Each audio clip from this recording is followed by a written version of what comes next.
The mantle of leadership, the baton, is yet to be handed over or passed on. Who gets the chance to steer the affairs of students of UHAS? Who becomes the next SRC president?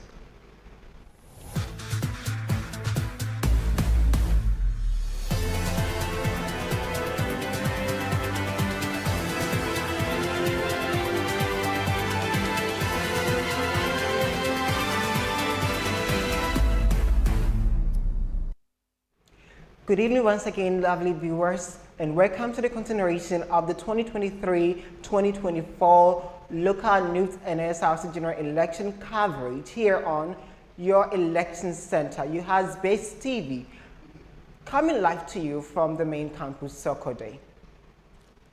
Now, when you look at the screen now, the monitor now, it's less than it's 58 minutes to the close of polls. 58 minutes to the close of polls. So far, there has been no casualties, no complaints, no challenges this time around. However, what has been, or what is the atmosphere on the various campuses? Has there been, are candidates anxious, or their anxieties have set in? But to the main question at hand, who gets to steer the affairs this time around? Who gets to taste?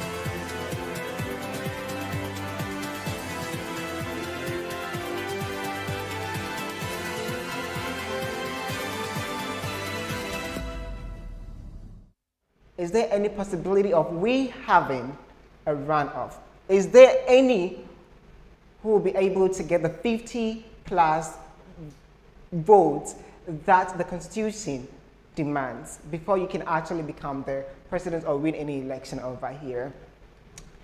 Or maybe I should say, or add this question to it, that is there any possibility of court issues, as it has almost become a tradition here in the school for the past 4 years?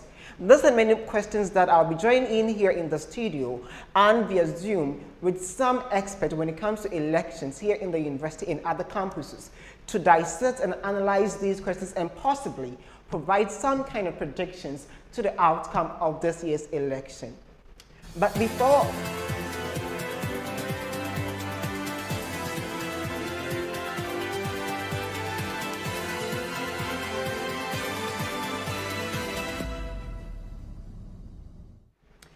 before I join my guest, or my guest join me for us to discuss or provide in-depth analysis and possibly provide a prediction to the outcome of the election, let us just take a look at the displacement of the candidates once more. We are looking at the whole province, and the whole province has these candidates. So on the ticket of the presidency, we have Sagba Xavier Fafali Aku and Ebenezer Nyako for the presidency. And we have the local news president, Christian Kweku Agrowavi and Kao Dozie Mensah. These are the candidates vying for the local news president. And the treasury level, we have Eric Adu and Van Dyke Ebo Godleaves. These are also the aspirants, or the candidates over there aspiring to be the next treasurer, the next whole provincial treasurer. Next to the secretary, we have Brandy Erajua and Damanka Ferdinand, MD. I think Michael, yeah, it has extension of it. So these are the display of the whole provincial candidates. Now let's move on to the whole provincial candidates. Whole provincial candidates, presidents, we have Prince Amisa Emmanuel, Azalu Enoch Kweku. They are the candidates aspiring to be the next whole provincial president. Again, we have the local news president candidates. We have Michael Apia Danso, Frank Kekeli Habada. And they are the very ones also contesting to be the local news president on the Hohoi province. The women's commissioner, let me say there is only one women commissioner over here. The only one woman candidate vying for the women's commissioner position, and that's Al-Hassan Rafatu. We also have Solomon Solomon Abu Mabik, and Zomelo Abraham, also vying to be the next treasurer for the Hohoi province. Now let's move on to the bigger meat on the plate. The federal executives. Yes. The federal executives. So now let me say this. I think it's for the first time in UHAS election history, we are getting four candidates, four able candidates.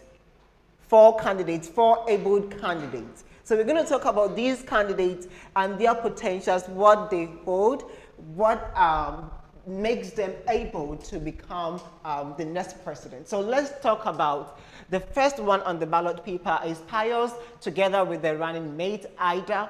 Then we have Fadil Mohammed, together with the running mate Mauli on the second on the ballot paper. We have Johnson and Christabel, as well as we have Frank and Reginald. Now let me say this, Frank actually was contested for this same position last year and lost to the current sitting president, that is His Excellency Roger. So this time around, would there be any change? Would the students actually vote for him to be the president? And the secretary we have, yes, we have Esther, we have that gentleman over there, yes, we have him too. Gregory, we have him too, and we have the Women's Commissioner, one candidate over there, and I have a lot to ask on this particular position. It looks as if over the years it has always been women and a single candidate aspiring for this particular position. And we have the treasurer too, that is Amenu Veve, yes, standing in as the candidate for the Federal Women's Commissioner. And the federal treasurer, we have two candidates. We have Eric and Suk, yes, also vying to be the next federal treasurer. Who wins what seat? Join here with me is our guest. And before I introduce him, I have to say that we will be also joined via Zoom by some other key personalities who, when it comes to election here on this university and other universities in the country, they have a lot of in-depth to that. So we will be joined in very soon via Zoom, and we'll discuss this year's election and the possibilities of outcomes of it. You're welcome. Thank you very much. Yeah, it's nice meeting you once again. I thought I'll never get a chance to meet you again. We are still around. How has life been like? Managing academics with leadership position in the fourth year, it hasn't been easy. But I mean, once we set our eyes on things that we would want to do, of course, there's this energy that moves us. And so gracefully, we have come to the end. Largely, I mean, we are here to submit our thesis and other things, but largely, I think God has been good. He has seen us through, and then we are here. We are here trying to complete. All right, so Kenneth happens to be a former president for MELSA, right? Yeah. And automatically a position that made him a member of parliament. Were you not a member of parliament? Last year. Last year, yes, a member of parliament last year. So it tells us why we have invited him over here to have a discussion with us on this year's election, because most of the decisions were made last year towards this election. Probably part of it, some parts of it were discussed over there, and also to compare last year's election and this year's election. So Kenneth, before we get to Zoom and introduce the other guests, I want to ask you, what's your take on this year's election in general? Considering the cancellation, first of all, considering the court issue that actually came right after the end of the vetting, to the cancellation of the election on 21st of October 4 days ago, and this new election, this is the second time we are going to the polls this year. So generally, what's your take, what's your opinion on this election? Thank you very much, UHAS-based TV.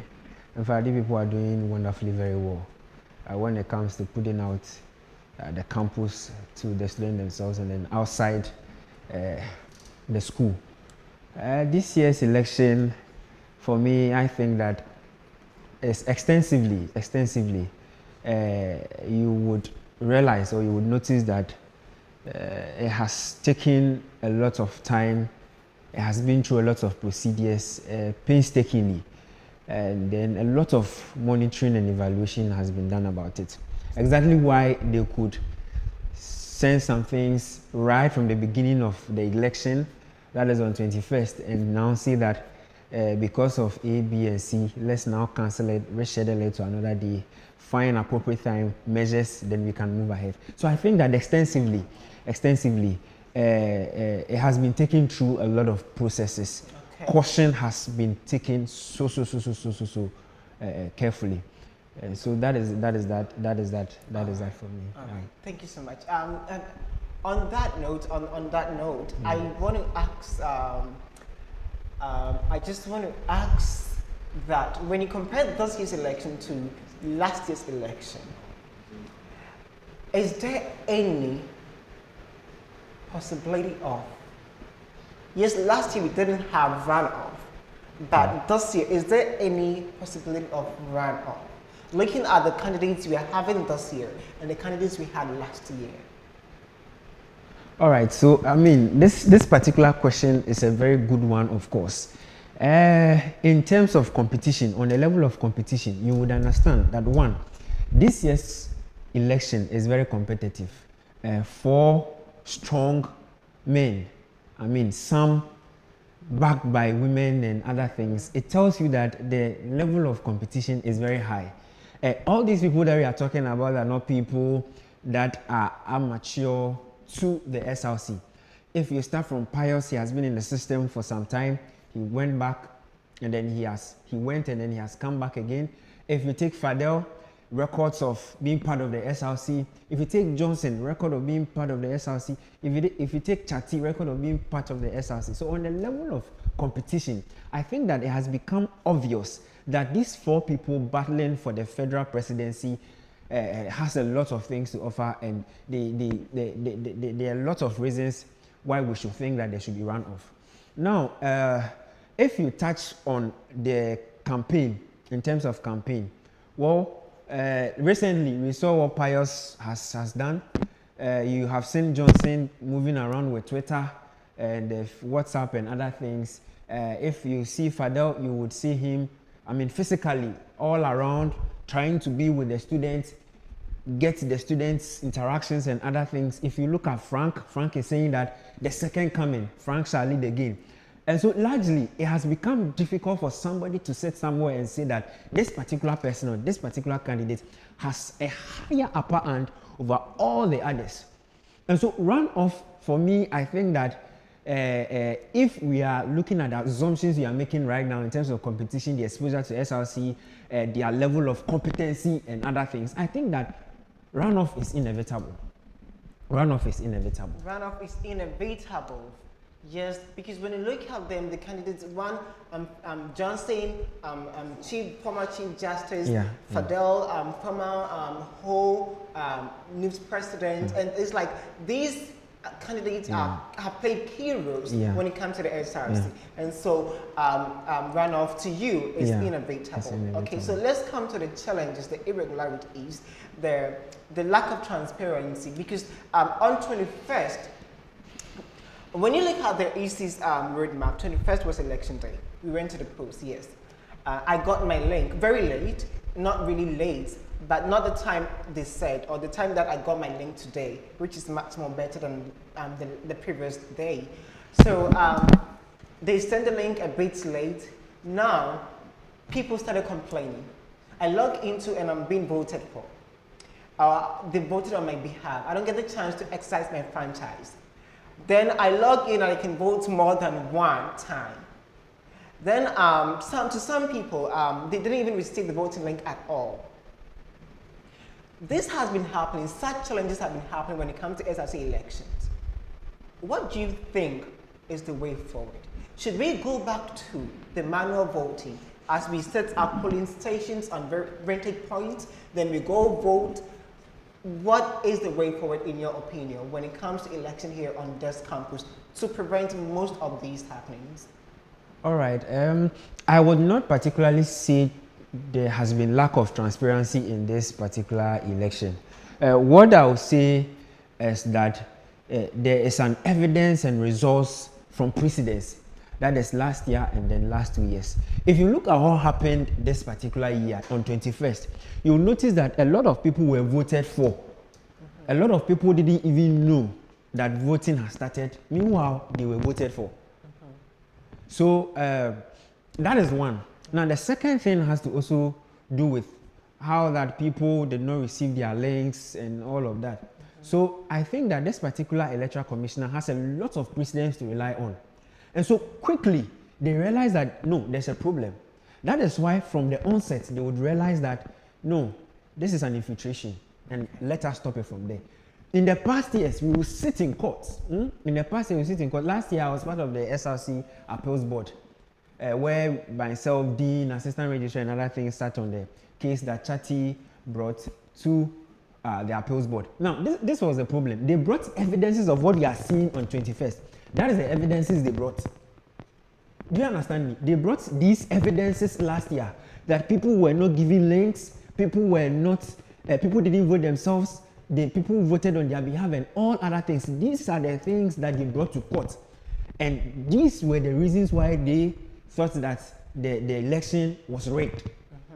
But as I said, this EC has precedents to learn from. And so immediately they realized that, they saw that no, things were happening. And so immediately they had to cut things off. So on the level of precedence, I think that the EC has been smart enough. And so we should give some credit to him. Okay, on that note, yeah. I want to believe that the current EC served in the previous administration as deputy EC. Obviously. Which is why experience is needed. And you said that last year on the appeal board, you were part of the members of the appeal board.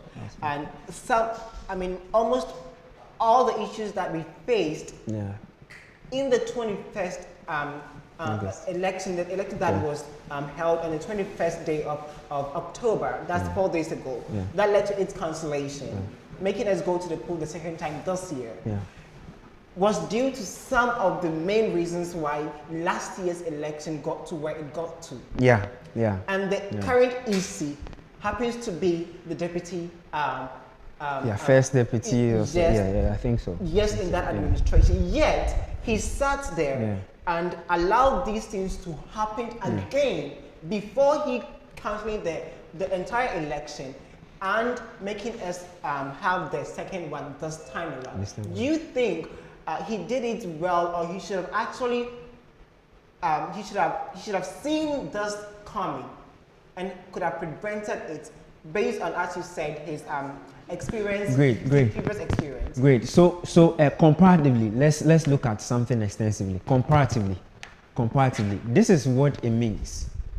What that means is that they did piloting, right? We were here when piloting was done last year, and even this year piloting was done.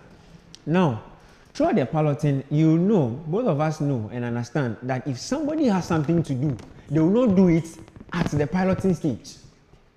They will not do it at the piloting stage, all right? Are you following the conversation? They will not do it at the piloting stage. And so, EC and then the IT team will sit down and do a nice piloting. But after the piloting, you cannot tell if something else will not happen. You can only tell based on your smartness and precedence. Now, he was privy to whatever happened last year, all right? Probably he couldn't have known last year. It's a very high possibility. He couldn't have known that this and that would have happened because, like I said, it happened. This is the third time it has happened. And luckily, our EC has been able to stop it. Okay. Sunny Days has one thing, I think that was 2021. It happened. 2022, it happened. 2023, it has happened again. You understand what I'm saying?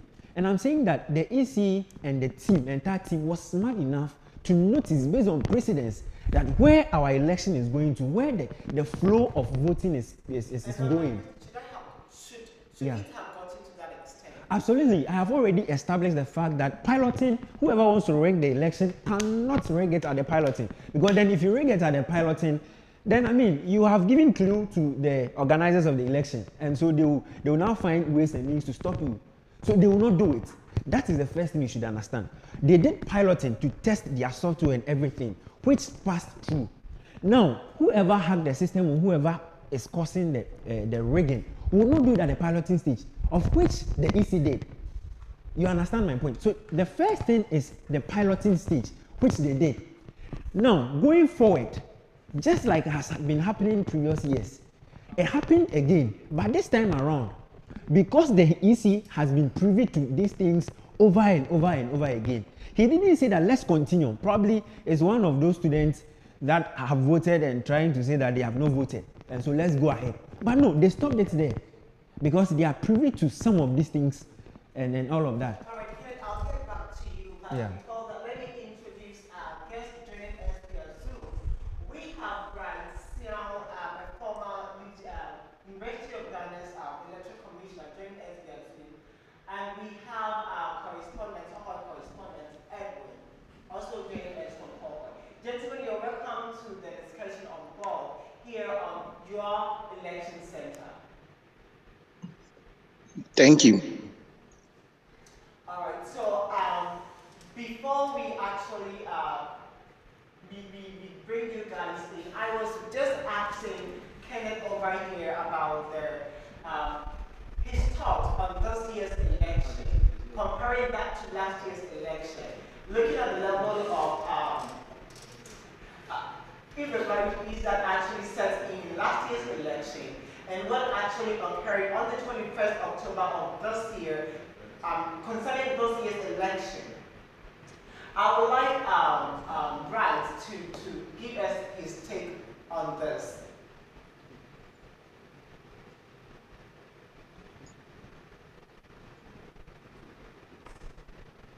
Brian, please, can you give us your take on this?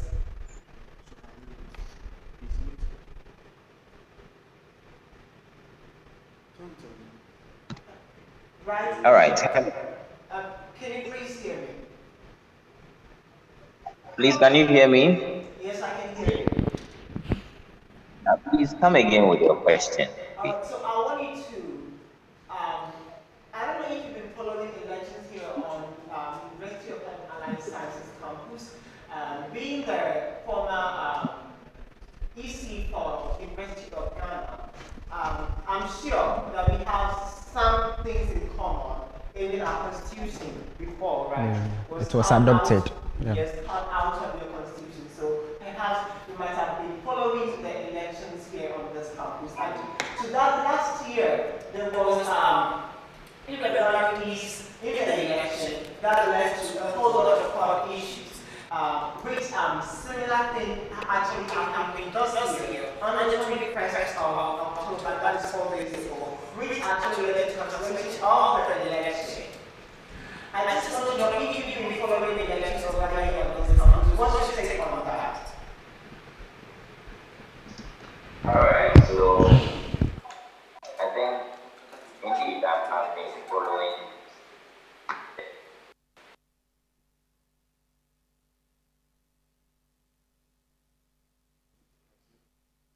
Can you please unmute yourself?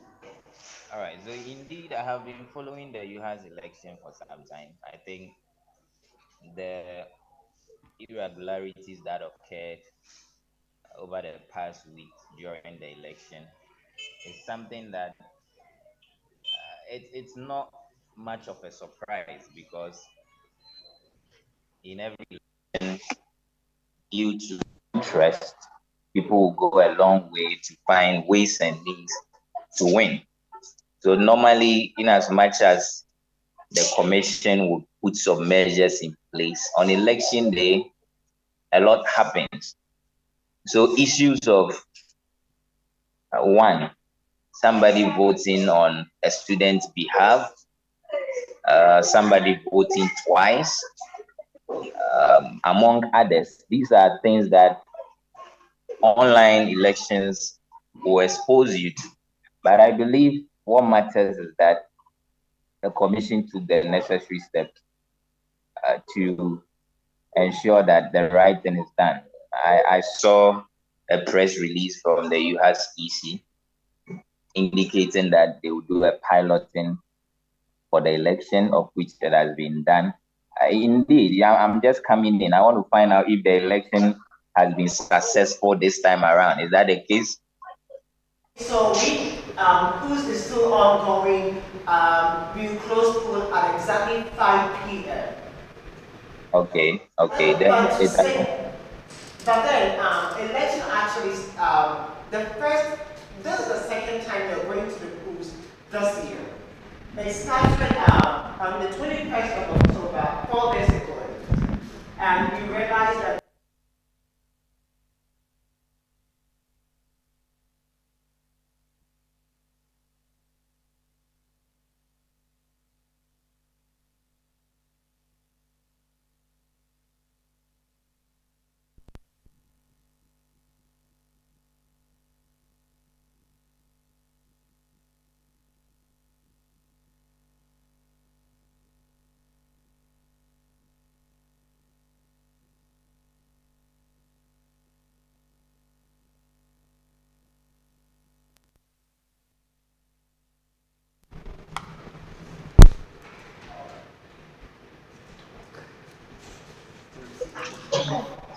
Hello, Kitty.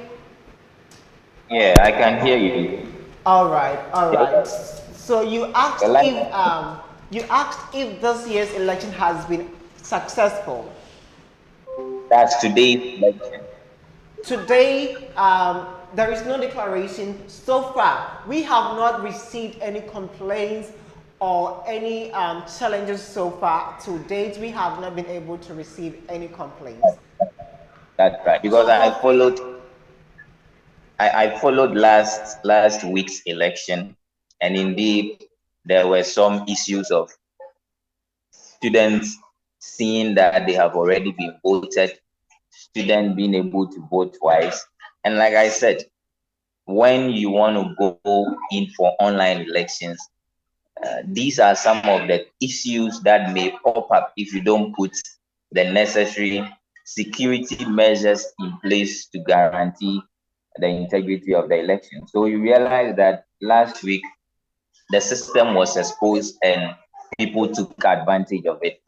And if today elections have been very successful, then it tells you that the EC listened to opinions from stakeholders and he has put the necessary measures in place to ensure that the election is successful today. So look, online election, you'll be exposed to people want to win. It's about contest. And sometimes they can go a very long way to do a whole lot of things to get into the system, be it within the commission, outside the commission. There are a whole lot of things that can go on to compromise the system. But when there's the right security, when the integrity of the electoral commissioners are intact, we would always have a successful election. So if elections on UHAS campus today has been thus far successful, then it tells you that the commission did their best to put the necessary measures in place to ensure that a successful election is held today.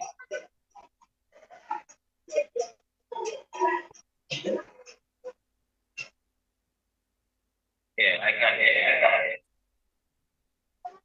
all right, thank you. So, to that, I just want to ask that, should we still stick to the online elections? Or perhaps we should go back to the manual of electing our leaders over here? Well, I think the best democracy is manual election. I mean, even in China, Russia, even in the United States, everywhere, right here in Ghana, even amid COVID-19, we had to vote. We had to use the manual mode of election. I would say that there are certain things you take into consideration if you want to arrive on a particular mode of election. Normally, if you have an institution where it has been tried and tested, it has been revealed that occasionally when there are manual elections, it brings chaos, there are conflicts and all. I mean, management would want to take a decision that, look, this is an institution, we want to put the necessary measures in place to reduce the issues of conflict during election, that's a manual election. So institutions want to protect the image of the university, so they will opt in for online election. But the best election that will guarantee maximum, not to say 100%, but I mean high transparency, is manual election. However, there are also good sides of online election. And talk about University of Ghana. Since the introduction of online election, we've had huge voter turnout with online election. So I would say, look, the best mode of election that guarantees transparency, and the underlining word here is transparency, because with online election, right from the start, who is behind the software, in as much as we trust these people, sometimes a whole lot can go on behind the scene and it wouldn't be transparent to stakeholders. Okay, but with manual election, even electorate, anybody at all can parade the polling station and realize that this and that is what is going on while electorates are voting. You don't get that with online election. All that you get is you receive a link and you cast your vote. So if UHAS had adopted online mode of election because of some reasons such as maybe management realized that there were issues with manual election conflict here and there, and now UHAS is using online election, then the best thing is to always bring in a software with the highest security. The commissioners, software developers, we must build trust in them. They must give us a reason to believe that they can run a credible online election. And there wouldn't be a problem with online election. Okay, so I wouldn't be straightforward saying that UHAS should go manual. I think from what has happened today, there is an indication that some measures were put in place, and as such, the online election has been a bit successful. Look, moving forward, we should always at least learn from what happened in the past. I hope next year, if SRC is conducting an election, issues like what happened last week, voting twice, somebody has voted on my behalf, will not happen. If that happens next year, at least we will build trust in the system, and we wouldn't be here talking about whether we should go back or not. But if the same issue keeps repeating, then perhaps the system at UHAS can be changed to ensure that we bring in a new system to help our online election. But honestly speaking, I think the decision to go back to manual or maintain online is practically based on the happening at UHAS. Is management in support of the online? If yes, are they against the manual? If they are against the manual, then indeed we have to continue with online. The SRC executive, if there's maybe a general assembly or parliament, are they all supporting the online? If that's the case, then we can go with the online. Security, higher security with the voting software. Building trust in commissioners, software developers, they giving us a reason to trust them. If these things are in place, then we can all say that we are satisfied with online elections. But if 2 years, 3 years, 4 years, the same issue, then look, we have to revert to to manual election. Edwin, you are our correspondent from Hohoi campus. Edwin, please, can you hear me? Edwin, are you still there? I'm here, I can hear you. All right, Edwin, thank you so much for your time. Now we want to find out the current situation on Hohoi campus. Since it's just some few minutes for election polls to close, how or what has the atmosphere over there be like?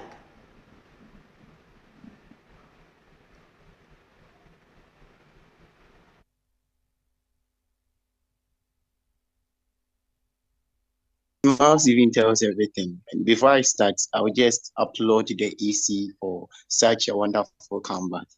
And also, Mr. Wright, you said it all. You said it all. I really like how you gave, you really said it all. But let's get to know what's happening on the grounds in Hohoi campus. That's Frederick Binka School of Public Health. So in the morning, some students were complaining about they not receiving their links. So I think aspirants told them to actually DM them. Exact time did they receive their links?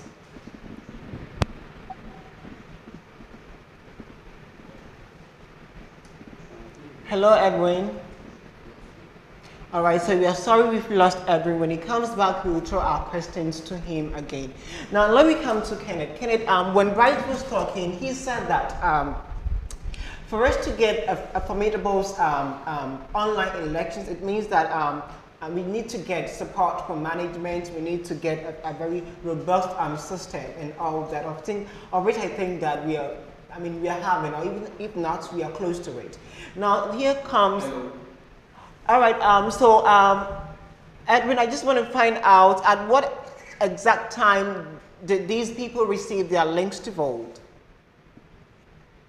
Yeah. So it was in the morning around 9 a.m. to 10 a.m. there that we had complaints about people not receiving their links. So they actually did that within that time range and it was successful. They were all able to vote.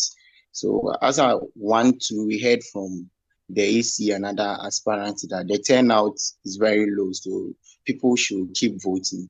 But as of now, Hohoi campus, from the feedback I'm getting, is a positive feedback, and most of the students are voting, and they are happy now with the way things are going. Not able to opening their portal and actually seeing the link and voting for their favorite aspirants is very nice, and it has created a nice atmosphere over here, and the students are happy seeing their aspirants and voting for them.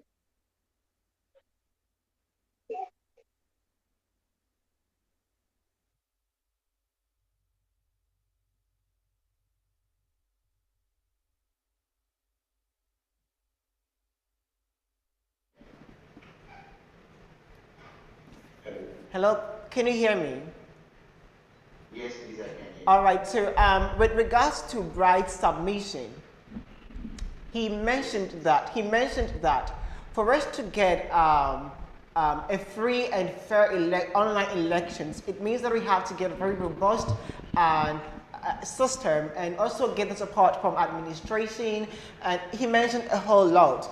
Now here comes my question with the fact that the current software providers for the online election are all from the school's IT, which stands to say that these very same people in a way handle student issues related to portals and school fees and stuff like that.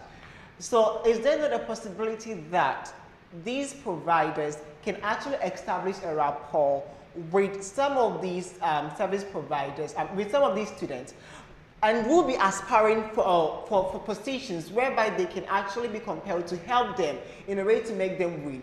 Do we, if we want to stick to online election, call or go in for providers outside the university so that they will remain anonymous to the student populace? Or we still have to stick to the providers from the university?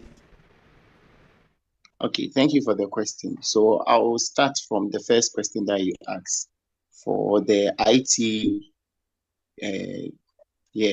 technician establishing a rapport for the aspirants, their favorite aspirants. Yeah, it can be, and it can actually be possible for it to happen that way.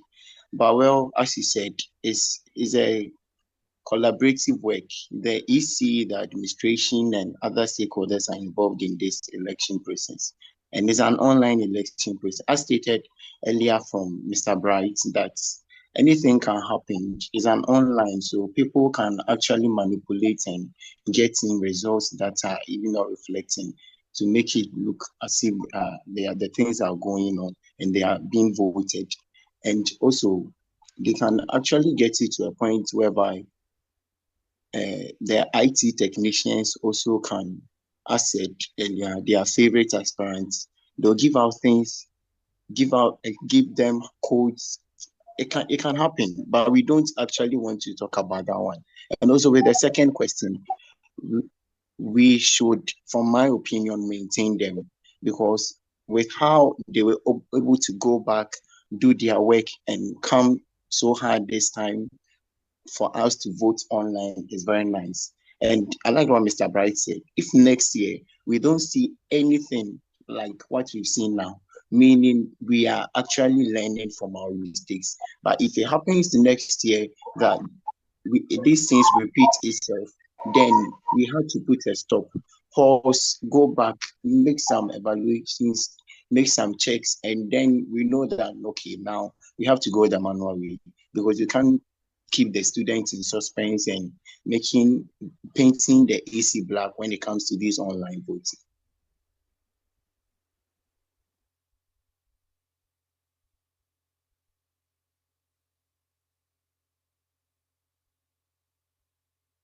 I'm saying it's 18 minutes for polls to close.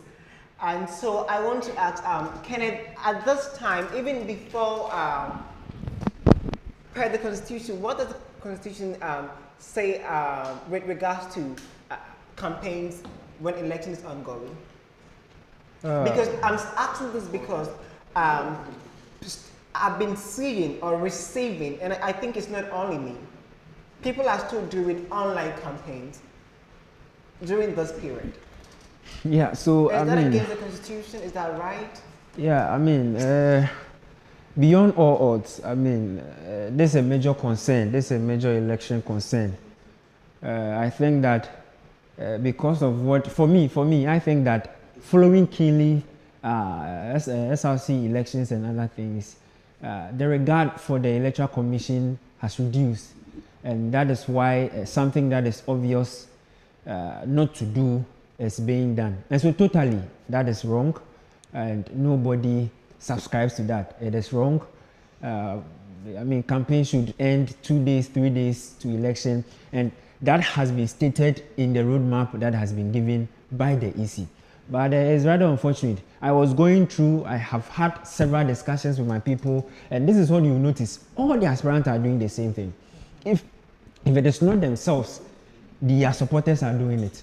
And so hardly would you say that you are penalizing person A for doing it, or you are penalizing person B for doing it, because it is running through. All of them are doing it, and their argument is that we are home, they need to keep people on track, and then EC is also saying that people are not voting, the turnout is not coming out well, and all those things. But largely and basically, that is not done anywhere. It is totally wrong. The Constitution does not permit that. Even the EC frowns on that. But I mean, because of disregard for the Electoral Commission, or I think because of precedents, how the EC has shown to work and other things, people tag them as incompetent, and so they don't take things that they say seriously. But that is not to be the case. I wish that moving forward, we will strengthen our EC, and some of these things can properly be checked. Yes. All right, so Bright, on that same topic, I just want to find out from you. Kenneth said that this has been happening, and almost all the candidates have been campaigning on the day of election. Yeah. But because it is the majority of them doing it, the EC cannot say that I have to penalize them. Is that a right way? Isn't it a hard time the EC actually punished or penalized any of these, even if there are a lot, or if the majority are doing the wrong thing? Does it make it right? Does it make them, I mean, not subjected to being punished or something like that? Actually, to redeem the image of the EC as well. All right, so I think you see, with online election, it's a bit dicey. One thing that we should take into cognizance is that students are in their various homes, students are in their various hostels, wherever they are. I mean, they might even forget that an election is ongoing. So one of the things that candidates do on election day is to remind electorates that elections are ongoing, is to call electorates and remind them that elections are ongoing, post on various social media platforms that elections are ongoing and as such they should vote for them. That I do not see it as anything so bad, so to say. I think what helps when you are reminding students to vote is that it will definitely increase voter turnout. There is a clear distinction between campaigning before election day and on election day reminding electorates to cast their votes. Even with manual elections right here in Ghana, on election day, you realize that Right. politicians, You I mean, mentioned that. they have passes and all. Right. You mentioned that there is difference between campaign and remind. Can you please, cut the difference clearer for us? What is campaign first of all, and how?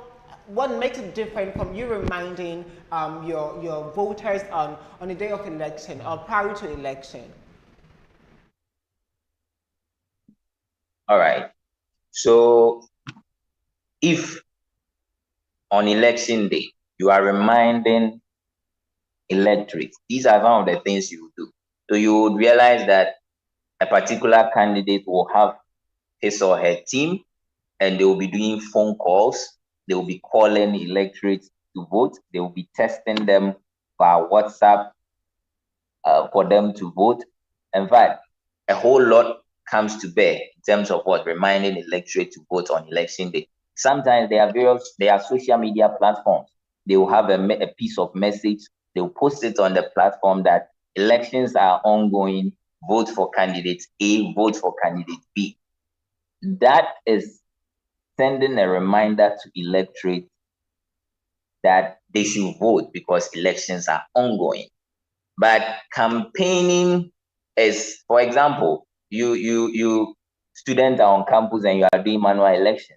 Then you have a megaphone, you have speakers, you are parading around, reading your policies, explaining things to students. You are so to say campaigning, okay? Trying to, I mean, University of Ghana here, if it's manual elections, what some of the things that students do during campaign is they have a car, then they are having megaphones, then they are moving around, selling their policies to students. These are major campaigns, okay? But then on election day, what happens is that the candidates are very much focused on reminding the electorate to vote, calling them, telling them, particularly with online election, calling them to vote. And I think that is not, because you cannot say that they should sit down and have in mind that on election day, everyone will vote.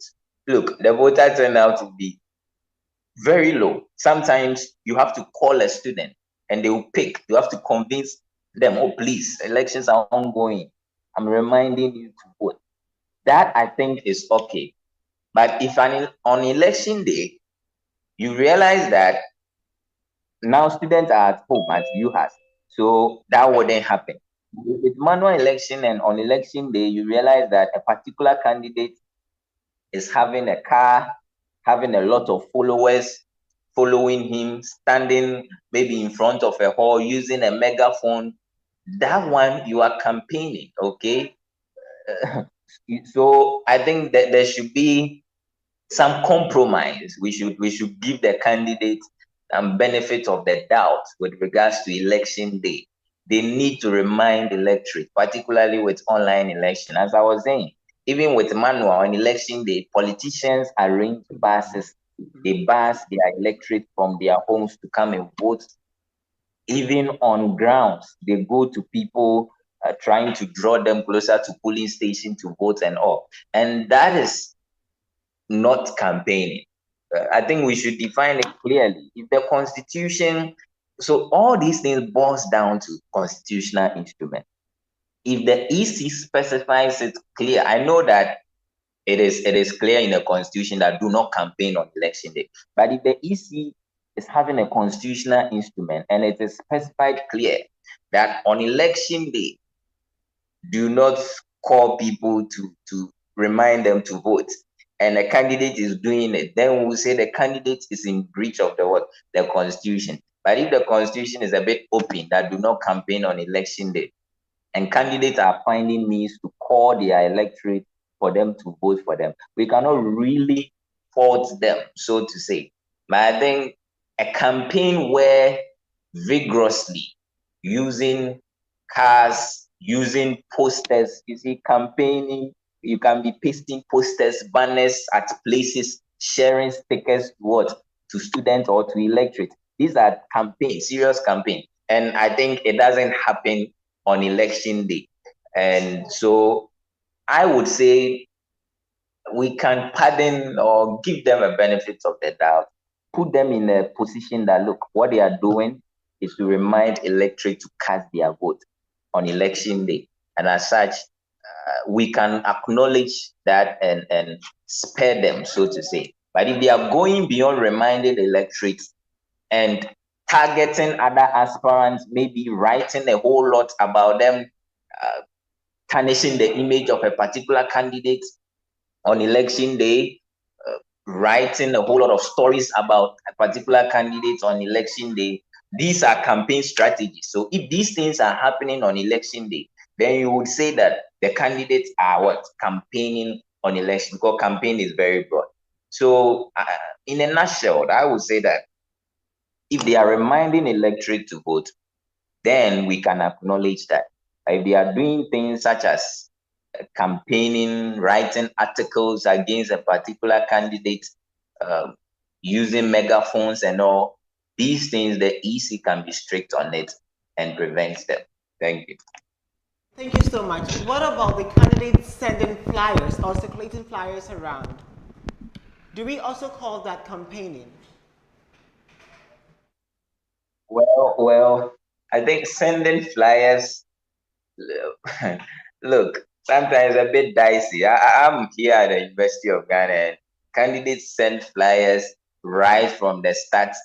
So during and before and during election, they send flyers. Look, election is a very complex times when it is online election. When it's online election, it? well, I need to ask that question because I don't know what the UHAS constitution says. Is it against sending flyers? I'm sure the constitution itself would say is not against, but maybe if there's a constitutional instrument, we can look at that. But I think you cannot remind people to vote without telling them that this is my face, without telling them that this is my image on the ballot paper. So definitely we would have some images coming in over there. I think we should be able to compromise and say that, look, they cannot do without reminding somebody without an image. It's difficult. It's a bit difficult, because if they are going to vote, they will need your image to even identify you. So we can compromise in that regard. Maybe moving forward, if we really want to resolve this issue, I think we should have a clear-cut guidelines in a constitutional instrument that will stipulate with a question you ask that do not send flyers on social media platforms, do not send maybe policies on election days. We can think about them, broaden our scope. I mean, look at some of the things that they do on election day and capture some of them in the constitutional instrument. With that, it is very binding. And when you are speaking to it, you have a constitutional backing. But as all right, right. We are it's just a few minutes to the close of election, and I just want to move straight to, yes, I just want to move straight to Edwin to find out from him his take on the same issue, the issue of people or candidates reminding, or I mean, I don't know how to call that, but you are saying that it's actually not campaigning, they're reminding the voters. So I want to find out from Edwin that he is a student of University of Health and Allied Sciences. What does the Constitution over here, what is the state or the definition of campaign? And is what students candidates doing over here against it?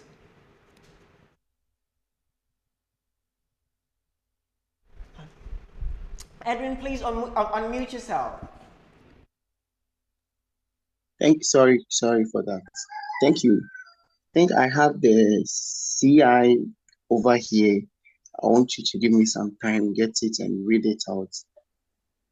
Then I think, will that one be okay?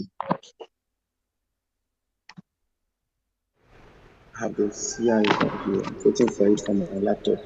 I read it out so that Mr. Bright also gets a clear idea about. That's fine. You can go ahead and read the CI. We are okay with that. Okay. So, okay, then let me search for it and get it for you once and for all.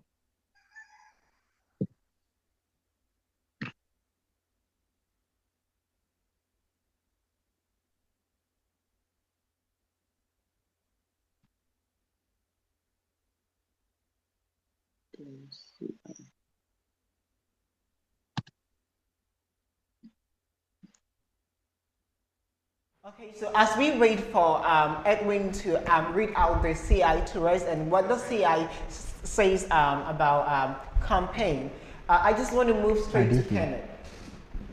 Kenneth, there's one major question that have been bothering me since election started, or per my observation here in the university when it comes to election. And that has to do with the position as the election the Women's Commissioner. One, my major problem, as you're part of the this year's review, the Constitutional Review Board, a member of it, I just want to find out from you your opinion on this. Should the name be Women's Commissioner? That's the first thing. Now, even as it is Women's Commissioner, we are seeing a lot of females or ladies going in for this position. But if I'm right, correct me. The Women's Commissioner is supposed to be somebody like the mother or the father of the entire council. So it is irrespective of gender, if I'm right. But if that is the case, why then the name Women's Commissioner? And even as when we put it that way, these women come to power, or these ladies come to power, and all they do is, or all their activities are tailored towards the women or the females in the university. Don't you think it's time we also get ourselves some representation somewhere? I mean, males also get representation, men also get representation here in the school. All right, thank you very much for this particular question. I think that the issue of Women's Commissioner has been something on the table for far too long. We started the constitutional review from May. We have had a lot of progress. We have had a lot of proposals and other things. We have engaged some alumni, we have engaged some students, we have engaged some executives from other universities and other things. Extensively, we are trying to get, a more democratic constitution this time, a more student-centered constitution this time that favors both gender and other things. All right, sir. So please hold on for me right there. I'll get back to you. Let's do the countdown together as it is less than 1 minute to the close of polls. At this time, I'm sorry that if you have not been able to vote, you may not be able to vote or make a decision or be part of the decision-making body here in the university this year, unless you're superhuman to be able to log in and vote at this minute. It's not even a minute, at this second. So please, it is getting to the very moment where the decision will be finalized.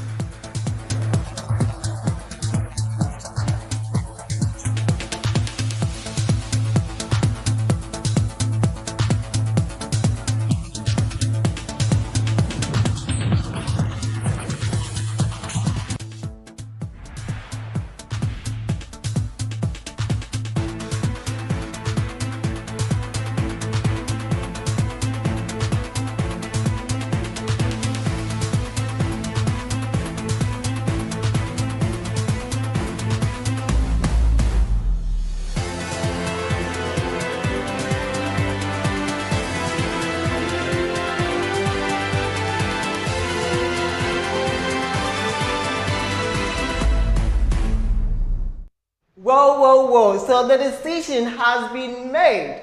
UHAS has finally made the decision. And now a president has been elected, possibly, if there is no runoff or something like that. A president has been elected tonight. So congratulations to all the winners in there. I know there are a lot of winners in there. Declaration has not been made yet. We have not heard anything from the EC, but we know and hope that there will be winners over there. And congratulations to every candidate right there. The decision has already been made. Now let's get back to our guest over here. So Kenneth, before we actually went to do the countdown, we were talking about the issue of women commissioner, if there is a need for us to change that name, the commission's name, or things like that, especially now that there is a committee reviewing the constitution. Yeah, so I mean, let me say a big congratulations to, all the executives elect. We wish them well, and then our hope is that this time around they will be satisfied with the elections, the outcome of the elections, and then move ahead with the next stage. Yeah, so back on the topic of the gender or the Women's Commission issue that was on board. Yes, as like I said, we have been working with this